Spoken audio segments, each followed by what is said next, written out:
I am Daniel Moa, and before you decide what to make of me, before you weigh belief or doubt in your own mind, I ask you to listen closely, the way one listens when something familiar stirs beneath the surface. There are those who speak of night attacks as if they are distant stories, others who stand behind pulpits and preach about them, and still others who weep because they have felt them. But I stand before you from the other side, and that is not a place many return from to speak. I was not the one trembling in the night at first. I was the one sent into it, the one moving quietly where others slept. And the most dangerous truth I uncovered is not loud or dramatic. It is simple. People are not attacked at random. They are followed carefully and deliberately. And that following does not begin in the darkness of night. It begins somewhere much earlier, in a place that felt ordinary when you stepped into it, a place you visited without caution, a place where you lingered just a little too long. I will show you how it unfolds, step by step, but you must first understand how someone like me became what I became. I was not born into darkness. I grew up just outside Johannesburg, in a place where survival mattered more than reflection, where each day demanded something from you whether you were ready or not. My father drank more than he spoke. My mother carried burdens she rarely named, and I learned early that if you wanted anything, you had to fight for it. What I did not know then was that there are two kinds of battles, the ones you can see and the ones you cannot. Everything shifted when I was 19. I had a friend named Sebwis, someone I trusted, someone who walked the same streets I did, who knew the same struggles. We were close, closer than most, but something about him began to change in a way that did not add up. We came from the same background, the same limits, yet suddenly his life moved differently. There was money, connections, influence, kind that does not come from effort alone. One night I asked him plainly how he was doing it.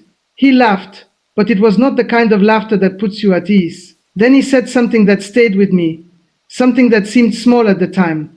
He said there are places that change people. That sentence was the beginning of everything unraveling. And before I go further, I want you to pause and notice something within yourself. If what you are hearing feels familiar, if something inside you is unsettled, as though it recognizes this, then do not ignore that feeling. There are people around you who are living through things they cannot explain, things they carry quietly. Let them hear this. Stay with me, because what I am about to share is where it all truly began. Sebwis took me to a place, and it was not what you might expect. It was not hidden deep in a forest or marked by anything dramatic. It was a lounge in the city, filled with music, lights, and people moving as though nothing in the world was out of place. It looked ordinary, harmless even. But the moment I stepped inside, something shifted, subtle but undeniable. You may know that feeling when a place feels heavy for no clear reason, but you brush it aside. That was my first mistake. We sat down, ordered drinks, spoke casually. Then she approached us. Her name was Nadi. She was calm, composed, and when she looked at you, it felt as though she saw beyond what you were showing. She asked me a single question, one that seemed simple on the surface. She asked if I wanted my life to change. I did not know then that a question could be a doorway. That night passed without anything dramatic. There were no rituals, no signs that something had begun. Just conversation, laughter, and one small moment that seemed insignificant. She touched my hand. That touch was not ordinary. Some places do not strike immediately. They mark you quietly. And once that mark is placed, you may leave with your body, but something else leaves with you as well. I went home that night feeling normal, tired in the usual way. I lay down to sleep, and then it began. I felt it before I saw anything. A weight pressed against my chest. Something moved within the room, though I could not see clearly. I tried to open my eyes, but they would not respond. I tried to speak, but no sound came. And then I heard it, not from outside, but from within. Whispers that did not belong to me. That was my first attack. But the truth is, it did not begin in my room. It began in that lounge. After a few nights I returned, not because I had decided to, but because something drew me back.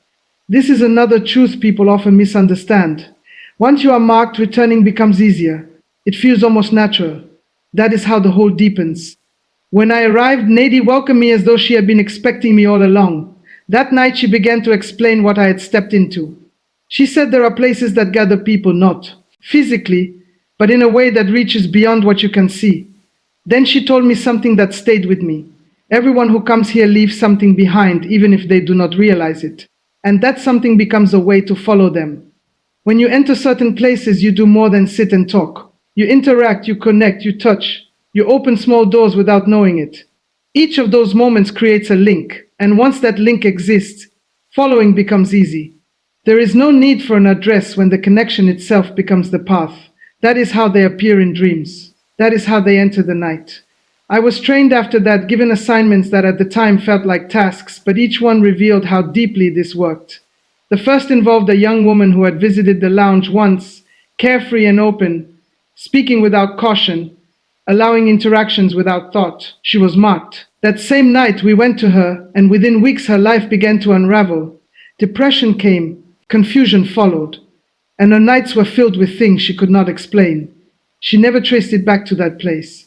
The second assignment involved a businessman who came searching for opportunity. He spoke of needing just one breakthrough.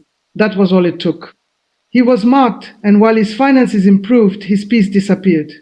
Some things that look like blessings carry weight that is not immediately visible. The third assignment unsettled me the most. It involved a man from church, someone who came simply to relax, nothing more. But that was enough. He opened himself without realizing it, and we followed him even into the moments he believed were protected. Then came the night everything shifted. I was sent again, but when we reached the place and entered, something was different. Before we could move closer, there was a presence, not like anything I had known. The person we had come for woke up and began to pray, and what surrounded us collapsed under something stronger. That was the moment I understood this was not just real, it was something I had become part of. And for the first time I was afraid, not of others, but of myself. I carried that fear with me, and it did not leave quietly. It stayed, settled, and grew heavier each time I tried to ignore it. I had seen enough to know I could not remain where I was, yet leaving was not as simple as walking away. You might think once you recognize something is wrong, you can just turn your back on it and be free. It does not work that way. Once you are marked, you are not only connected, you are held. So when I ran, I did not step into peace. I stepped into a different kind of battle. The attacks that had once been assignments turned toward me. Night after night, there was no rest. The same pressure returned, the same presence, the same inability to move or speak. It was as if everything I had participated in now recognized me as something to be dealt with. I reached a point where there was nothing left to rely on, nothing familiar to hold on to. And in that moment, I did something simple. I did not form a long prayer. I did not try to explain anything. I said just one sentence quietly, but with everything I had left. Jesus, help me. That was where the shift began. Not all at once, not in a way that removed everything immediately, but in a way that made it clear there was a way out. And I want you to hear this carefully, because this is where many misunderstand what is happening in their own lives. Some of you are not facing what you are facing because of something you did in the night. You are facing it because of where you went, because of a place that still holds a connection to you. You may have left physically, but spiritually it did not release you. If something within you is beginning to make sense now, do not ignore it. There are people around you who need to understand this as well. And if you stay with me, I will show you what I learned, not as theory, but as something I had to walk through step by step. Because everything I told you about markings and tracking is real, but there is something just as real that they do not want you to understand. Every connection has a limit. Every mark can be removed. Every link can be broken, but it does not happen by accident. It requires intention. The first thing I had to face was something I did not want to accept. Not every attack was random. Some of them were allowed, not because I wanted harm, but because I did not know what I had opened. And not knowing does not erase consequences. That was difficult to accept, but it was necessary. I stopped blaming others. I stopped looking outward for explanations. Instead, I asked a direct question. I asked to be shown where I had opened the door. Because until you identify that point, you keep struggling against things you cannot see clearly. So I began with that. I identified the place. This is where many people struggle, because it requires honesty and specificity. It is easy to speak in general terms, to ask for protection without naming the source. But that does not address the root. I remember the night I spoke directly, and I said it plainly. I disconnected myself from that lounge in Johannesburg.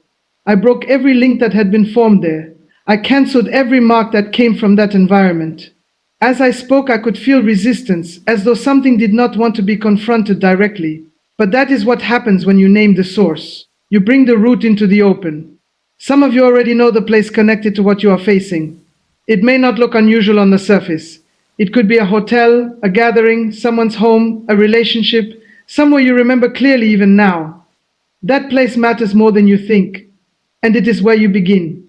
Then I moved to the next step. I understood that marking is not permanent. It exists, but it can be reversed. That does not happen silently. It requires you to speak against it, to reject it with clarity. I spoke again and I said every mark placed on me, whether on my body, my mind, or beyond that, was no longer valid. I declared that it could no longer follow me or locate me. And as I did that, something shifted, because what had been unchallenged was now being resisted. Then I had to address something deeper. Agreements are not always obvious. Many are made without awareness, through words spoken carelessly, through moments of desperation, through actions that seem small at the time. I remembered the businessman who only said he needed a breakthrough, and how that alone was enough to create a link. So I spoke again, and I rejected every agreement I had entered into, whether I knew it at the time or not. Because once agreement is removed, the movement connected to it loses its path. After that, I was led to something practical. I looked around my own space, and I began to notice things I had brought back without thought. Clothes, items, objects that seemed ordinary. But not. Everything you carry home is just an object. Some things hold connection, so I removed them. Some I destroyed, others I discarded, but I made sure nothing remained that tied me back to that place. Because sometimes what you keep physically continues what you are trying to end. Then I came to something that many overlook, the night itself. Night is not only a time for rest, it is also a window, and if you do not take control of it, something else will try to. So before I slept, I began to speak with intention. I did not speak from fear. I spoke with authority. I declared that the night was not open to anything that did not belong, that my space was not accessible, that I was not available to anything that had once followed me. And as I continued doing this, consistently, something changed. The nights that had been filled with disturbance began to quiet. But there was also a warning I had to take seriously. Going back even briefly reconnects what you are trying to break. Some places do not deserve your presence no matter how normal they appear, because the cost is not always visible at first. I understood that if I returned, I would undo what I was building. And then there was the final part, the part that made everything else complete. The name of Jesus, not spoken casually, not as repetition, but with understanding of what it means. I spoke with clarity, ending every connection, closing every door, removing every access point. And that night, for the first time in a long time, I slept without interruption. No pressure, no movement, no voices. Just stillness. That was when I knew it was over. I woke up the next morning in a silence I had not felt in a long time, and at first I did not trust it. When you have lived through repeated disturbance, even peace can feel unfamiliar, almost suspicious, as if it might break at any moment. But it did not. It held steady. And that was the beginning of me understanding that what I had been through was not just something I survived, it was something I had to learn how to fully step out of. Even so, I did not assume everything was finished. I had already learned that things do not always live in a straight line. Sometimes they linger at the edges, waiting to see if you will return to old patterns. So I paid attention. I observed my nights, my thoughts, the way my mind responded when I remembered certain places. And slowly I began to understand something important. What I had called attacks before had structure. They were not chaotic. They followed connection. They followed access. And access was something I had unknowingly allowed. That realization changed how I looked at everything. It made me stop thinking in terms of fear and start thinking in terms of entry points. Because once you understand how something enters your life, you also begin to understand how it leaves. And more importantly, how to make sure it does not return the same way. I started noticing how memory itself plays a role. Not just what happened, but where it happened. Certain names, certain locations, even certain conversations would trigger something inside me. Not physical, but internal awareness. It was as if my mind was showing me a map I had not paid attention to before. And every point on that map represented a connection that had once been active. That is when I understood why returning matters so much. Because even when you believe you have moved on, going back physically or mentally can reactivate what you thought was gone. Not because the place itself has power, but because connection remembers. And once memory is involved, repetition becomes easier than resistance. I also began to understand something else. Not every influence announces itself. Some of it enters through agreement that never felt like agreement at the time. A conversation, a moment of desperation, a decision made without full awareness. At the time it feels ordinary, but later you realize it had weight, and that weight becomes part of the connection. So I had to learn how to undo what I had participated in without realizing it, not by denying it, but by addressing it directly. I stopped treating it as something vague. I stopped speaking in general terms, because general words do not break specific connections. Precision matters, awareness matters. There were moments where I felt resistance again, not external in the way I once experienced it, but internal, like hesitation.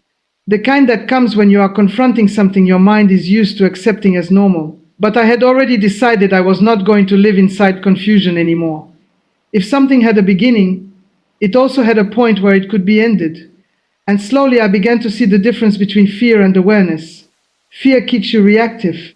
Awareness makes you deliberate. Fear makes everything feel random. Awareness shows structure.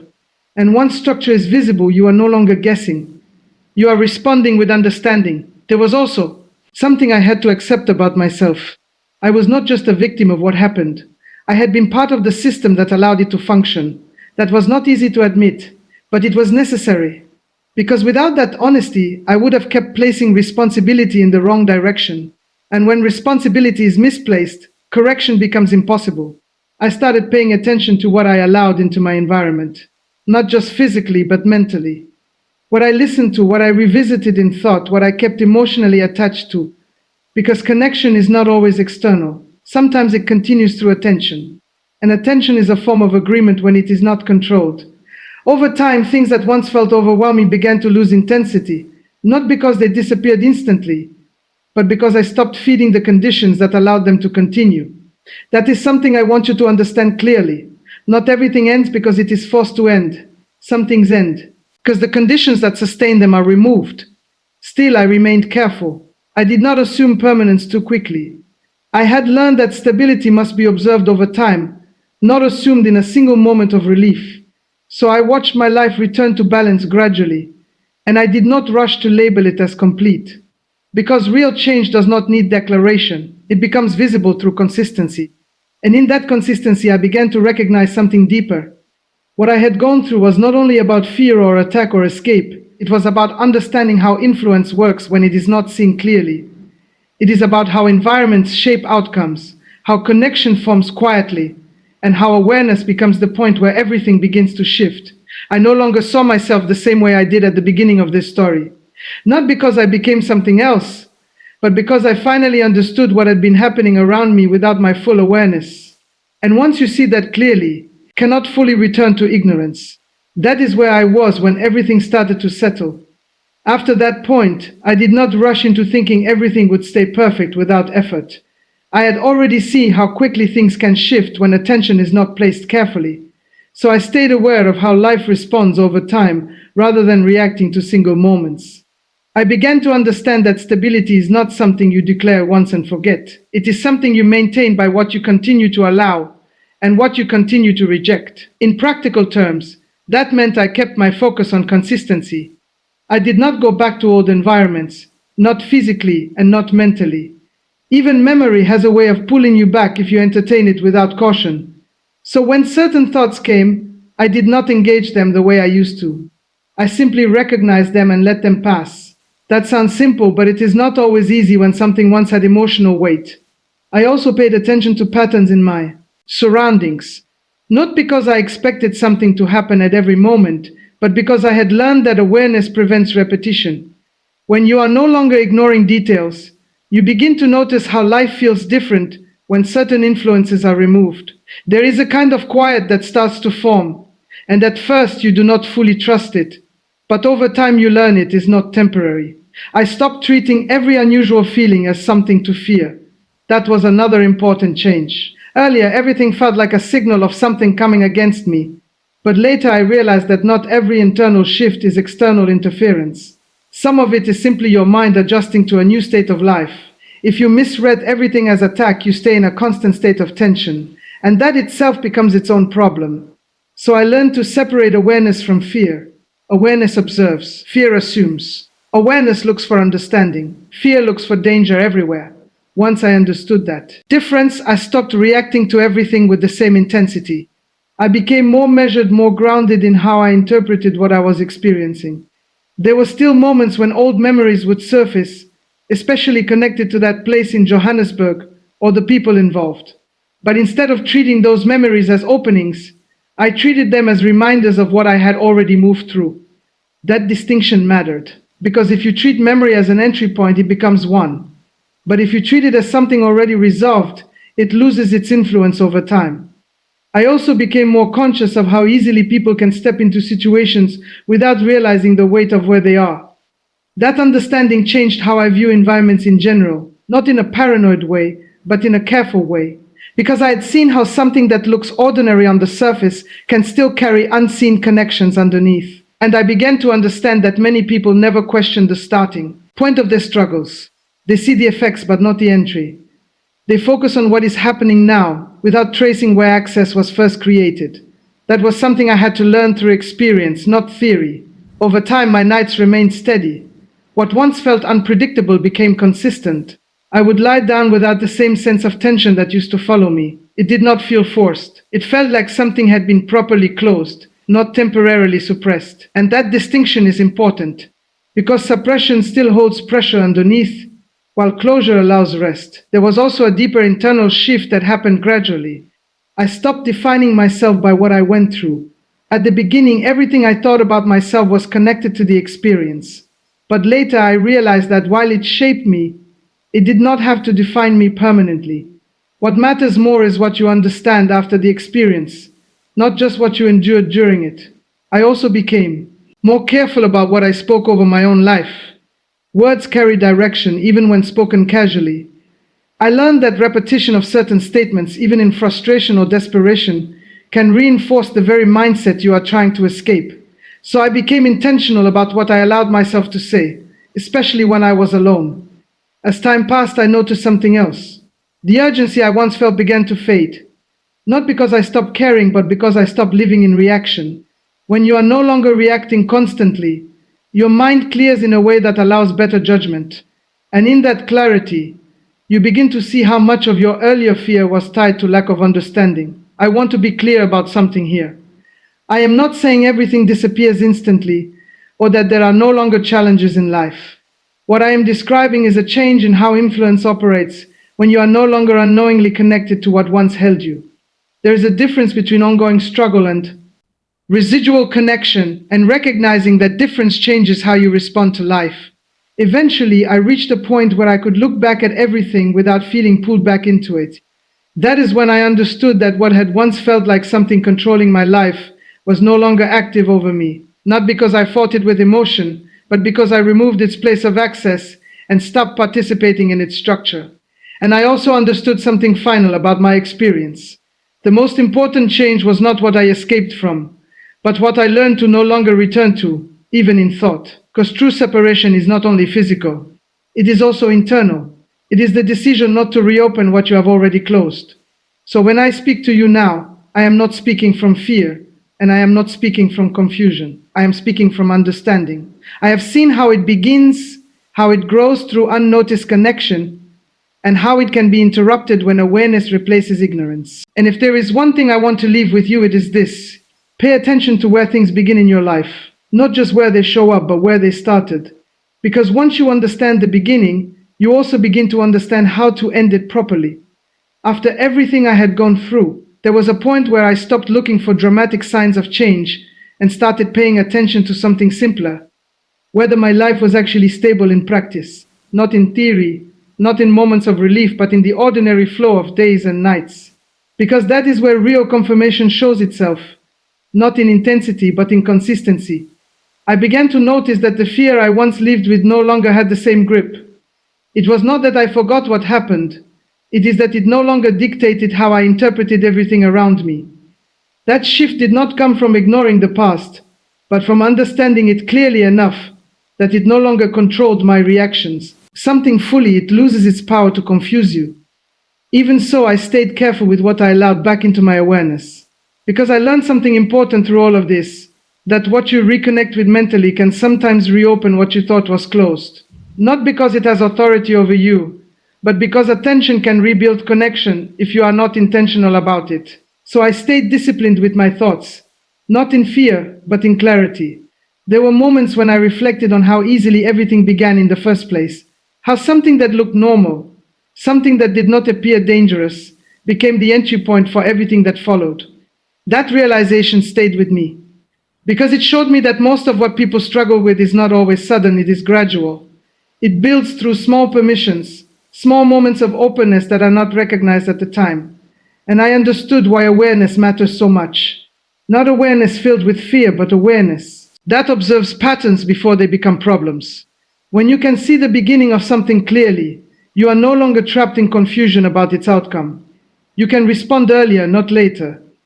I also came to accept that not everyone will recognize these patterns immediately, even when they are explained, because understanding requires experience or reflection, and not everyone is in a place where they can connect those dots right away. But that does not mean the truth is less real. It simply means timing is different for each person. What I went through taught me that closure is not something that happens automatically. It is something you participate in. You decide what no longer has access. You decide what no longer continues through you. And that decision, when made consistently, becomes the boundary that holds everything in place. I also want to be honest about something. There were moments when I thought about everything I had been involved in, everything I had seen from the other side, and I realized how easily people can be affected without ever realizing the starting point. That stayed with me, not as fear, but as responsibility. Because once you have seen how something works, you cannot pretend you have not seen it. That is why I am speaking to you now. Not to create fear and not to overwhelm you, but to bring attention to something most people overlook. The places you enter, the environments you accept without question, the moments you dismiss as ordinary, they can all become part of a pattern you only recognize much later. And if you are listening to this and something in your own life feels unclear, something you cannot fully explain, then do not dismiss that awareness. Pay attention to it, not with panic, but with clarity. Because awareness is often the first step toward preventing continuation. I also want to say this clearly. What breaks these kinds of cycles is not confusion and not fear. It is clarity combined with decisive change. Something is identified, it must also be addressed. When something is recognized, it must also be separated from your life. Not emotionally, but intentionally. And above everything else I learned, there is one truth that remained constant through every stage of this experience. When everything else was stripped away, when I no longer relied on assumptions or interpretations, I found that authority comes from understanding and standing firm in it, without hesitation. That is what changed everything for me. There is no part of my experience now that I look at with confusion the way I once did. Not because everything is forgotten, but because everything has been placed in its proper understanding. And once that happens, what once felt like chaos becomes structured memory instead of active influence. So when I speak to you now, it is from that place of clarity. I am not inside what I once was. I am outside of it, observing it for what it was and what it taught me. And what it taught me most is that nothing continues in your life without connection, and nothing holds on forever when that connection is broken with awareness and intention. If this message has reached you and made you think differently about your own experiences, then do not let it stop at thought. Let it become awareness in your own life. Look at what needs to be understood more clearly. Look at what needs to be separated from confusion. And share this with others, because there are people who are still trying to understand things they have not been able to explain. Sometimes clarity comes through hearing something at the right moment, not in isolation. And above all, remember this. What you step away from physically must also be released mentally. Because if it remains in your awareness without resolution, it continues its influence in subtle ways. But when it is fully understood and closed, it no longer has a place to operate. That is where I am now. Not in fear, not in confusion, but in understanding that. What once felt like something controlling my life was something I have already stepped out of completely.